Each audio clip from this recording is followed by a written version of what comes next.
kesabaran saya selama 2 tahun saya menunggu keadilan dan inilah semuanya terungkap semuanya ya.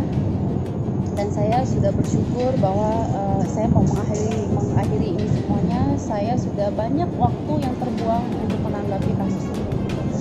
Tapi saya saya sebenarnya agak sedikit marah. Kenapa lama 2 tahun? Tapi saya hargai kepolisian dan aparat dari kejaksaan juga bahwa mereka ini harus menumbuhkan bukti-bukti yang benar-benar kuat gitu. Karena untuk menjerat Ki Prasetyo ini dia berkali-kali selalu lolos kan. Apalagi kasus saya ini dari awal sampai akhir itu ditayangkan oleh media. Jadi polisi tidak gegabah mengambil keputusan ini. Saya setiap hari menelpon polisi, Pak bagaimana. Saya nggak punya kepuasan apa-apa selain menunggu hasil ini. 2 tahun saya memendam ini semuanya. Dan dia sudah berhasil membuat opini seolah saya di dalam kamar bersama teman saya. Tapi kan kalian tidak tahu, sebelum media masuk ke kamar saya, ke rumah saya, Ki Prasetyo dan adiknya pertama orang yang masuk lewat tembok panjang ke rumah saya. Itu saya lagi sama teman saya di kamar. Begitu dia masuk, saya kaget dong. Saya sempat argumen dengan Ki Prasetyo karena dia mau dorong saya, dia mau narik saya, dia mau bawa saya nggak mau lagi ikut dia. Nah, Vicky Alman ini teman saya ini lagi di samping saya, cuma diem aja. Saya justru minta pertolongannya, tolong saya nggak mau ikut dia, saya juga. Nah, nggak lama kemudian ini sekitar terjadi bisa kurang lebih 5 menitan terjadi kayak argumen dengan saya. Adiknya ambil kunci baru aku buka pagar buat media masuk. Begitu dia lihat lampu kamera nyala, saya langsung dijorokin, tarik pintu, langsung dia jebolin, dia teriak, kamu ngapain di dalam, kamu berzina. Saya sampai bengong gini, apa gitu, saya nggak bisa berpikir, saya nggak bisa pasti cuma diam. Saya diamnya saya nggak bisa apa-apa. Tapi pada saat itu pun saya nggak bisa membela diri karena saya tahu bukan salah media, karena media itu memang tidak menayangkan yang kami dorong-dorong. Tapi kan semua bukti ada, CCTV saya di rumah itu semua terekam dan sudah ada di kantor polisi. Tapi inilah keberhasilan mereka sudah membentuk opini ini seolah saya di dalam kamar. Karena apa? Karena memang media belum mengambil gambar saya sebelum itu. Saya sempat dorong-dorongan. Kami ini dorong-dorongan pintu loh. Bukan ketahuan di dalam kamar lagi berdua, bukan. Dan yang aneh lagi ada pertanyaan gini, kenapa temannya Mbak Angel malam-malam? Iya malam-malam, karena pada saat itu bukan hanya kami berdua. Ada saudaranya dan istrinya. Dan juga ada supir saya, ada suster saya, dan masih banyak lagi ada tim saya. Kita ngobrol-ngobrol kurang lebih 1,5 jam. Tiba-tiba pamitan sebagian, tinggal Vicky Alman.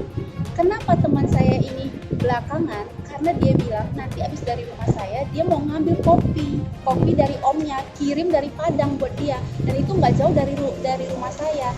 Jadi begitu saudara dia pamit, semuanya pamit, belum ada 10 menit teman saya ini nelfon omnya, janjian mau ambil kopi. Kok ya adalah langsung Ki Prasetyo itu masuk. Kan berarti dia sudah mengintai saya. Kenapa dia tidak masuk pada saat keadaan banyak orang? Berarti dia sudah mengintip itu semua. Dan ini yang sudah diketahui oleh polisi. Tapi jujur, saya angkat jempol. Mereka sudah berhasil menangkap. Tapi mungkin apalagi pengacaranya selalu mengatakan harkat martabat sebagai suami mau mempertahankan rumah tangga. Mengapa? Kalau memang dia benar dan saya memang ketahuan memang di dalam kamar berdua, bukan karena jebakan dia dan bukan karena dorongan dia saya masuk ke dalam. Saya orang yang membela Bapak. Saya juga ikut marah dengan diri saya, Pak. Bahkan saya mempertaruhkan darah saya. Tapi yang Bapak bicarakan harkat martabat ini, orangnya ini seperti apa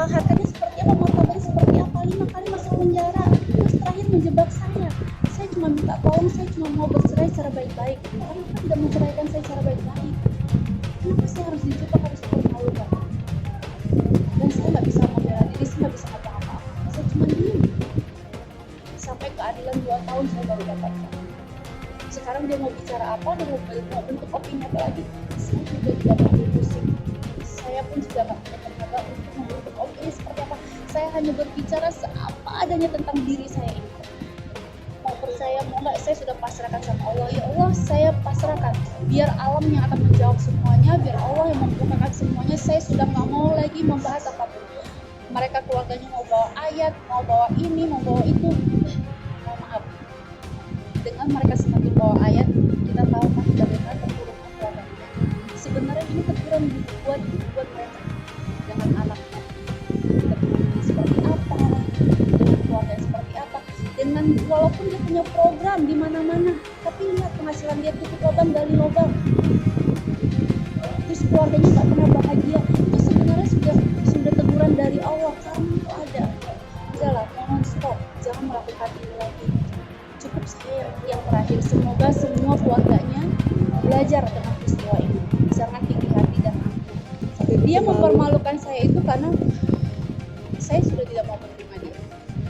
Saya bilang saya akan menggugat, saya nggak mau lagi karena ketahuan selingkuh berkali-kali, ambil uang saya, keluarganya juga nyuri parfum branded saya di dalam mobil, kacamata branded saya, dan dia mengusir semua pekerjaan yang ada di dalam rumah saya. Contoh, supir saya yang bekerja dengan saya sudah hampir kurang lebih 9 tahun, asisten saya, mbak saya, semuanya diganti dengan orang-orang media.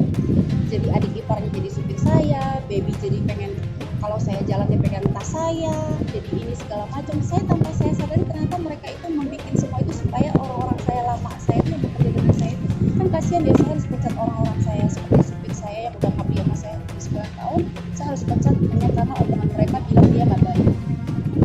Tapi di balik itu ternyata satu keluarga tinggal di rumah saya, malah saya kayak kehilangan banyak barang. Kan gak ada orang yang masuk di dalam rumah saya, hanya ada mereka.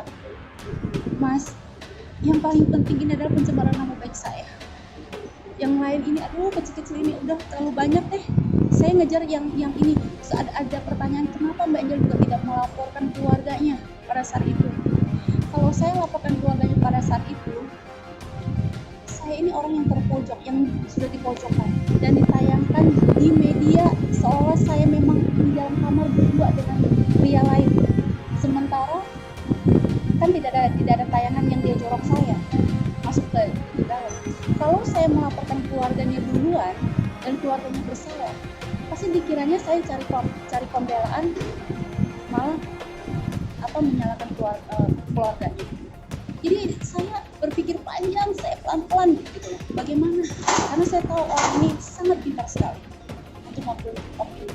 Kalau saya jujur, saya udah nggak mau tahu lagi mau opini seperti apa. Saya serahin sama Allah, biar alam yang akan menjawab ini semua. Terus dia bilang saya sirik karena dia punya program. Enggak mas, demi Allah, kan saya yang membentuk dia, saya ngajarin dia sampai proses kita pernikahan. Saya ngajarin dia konsepnya begini, nanti kamu begini ya, nanti kamu harus lucunya begini ya. Saya loh yang masih membuat itu semuanya. Walaupun dia tidak mampunya, tak apa-apa. Boleh tanya stasiun TV berapa program yang saya batalkan.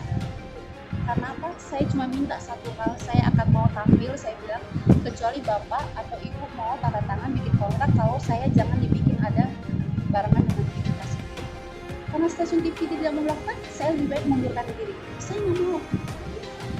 Jadi kalau dibilang saya sirik atau sekarang nggak ada apa yang saya sirikin. Saya alhamdulillah kok. Saya punya anak, alhamdulillah. Keluarga saya alhamdulillah. Keluarga saya cuma karena dia nggak ada satupun yang mau ikut campur analogi pansus apalah seperti itu, enggak.